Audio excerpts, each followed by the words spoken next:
said, my name is D Irwin, and I have written this book, Edwin Spencer, Mission Improbable, and it's a fantasy adventure for kind of 8 to 9s to 12 to 13, so it's just within your age group.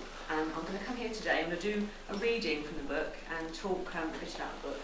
And we're going to have an interactive game, and at the end we'll have some time for questions and answers, okay? First of all, I want to find out a bit about you. So who here likes reading? That's most of you. Who doesn't like reading?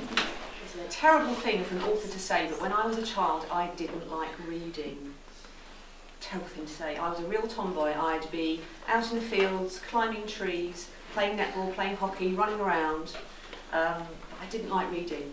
But when I was 10, my mum made me read The Lion, the Witch and the Wardrobe, and I absolutely loved it. And I realised what I'd been missing, and it turned me into a reader. So if you don't like reading, try reading The Lion, the Witch and the Wardrobe, and you might suddenly realise how fantastic it is. Okay? Right, who likes writing? Quite a few of you, brilliant. And what do you like writing about? Love and romance? No? What do you like writing about? Anything in particular?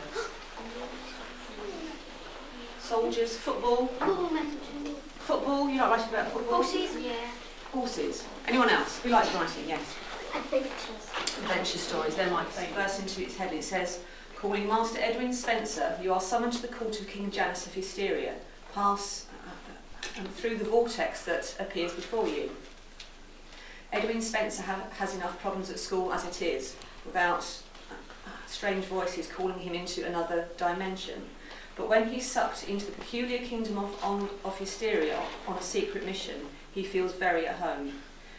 This could be his chance at last to be a hero, even if he does have Perpetua Albright, school squat, as his sidekick. And Edwin had to sit next to Perpetua Albright. Then Mr. Laureus began to talk about electricity. Edwin watched Perpetua's notes glide into her book. He picked up his pen and wrote down voltage in large letters, then Edwin Spencer. How many words could he make from the letters of his name? N-E-R-D, nerd. Edwin couldn't stop thinking about those voices. Should he try and tell someone what had happened? S-P-E-W, spew. No, they'd laugh themselves stupid. They'd never believe it. C-R-E-E-P, creep. And who could blame them? He'd never believe it. Spencer. Yes, sir, sorry, sir. Did you hear the voices this morning? Edwin dropped his pen. He turned around. Everyone was looking at Laureus, but they weren't moving. They didn't even blink. What's happening? Edwin gabbled, edging back his chair. Your classmates are in a state of suspension. A state of what? Suspension. They can see and hear us, but they can't respond in any way. What would they make you do? What wouldn't they let you do? How long would school be? What would homework be like? Yes, Papa. School, the homework would be too hard and boring. Okay, so super hard homework. Yeah. And how much homework would you get? About 14 pages. 14 pages of homework, Yeah. Which would take how long? All night? Yeah. All night homework? That would be horrible, wouldn't it? So you come in from school, no TV, no games, homework straight away, all night. Yes, Papa. The teachers would be robots, and if you done something wrong, they would talk to you. Very imaginative, right? So the teachers are robots. So, and the punishment would be, what exactly would the punishment be? Yes, if you were naughty. They'd send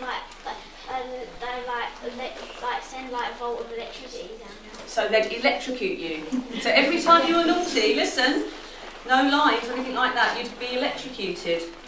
Which is lessons be like.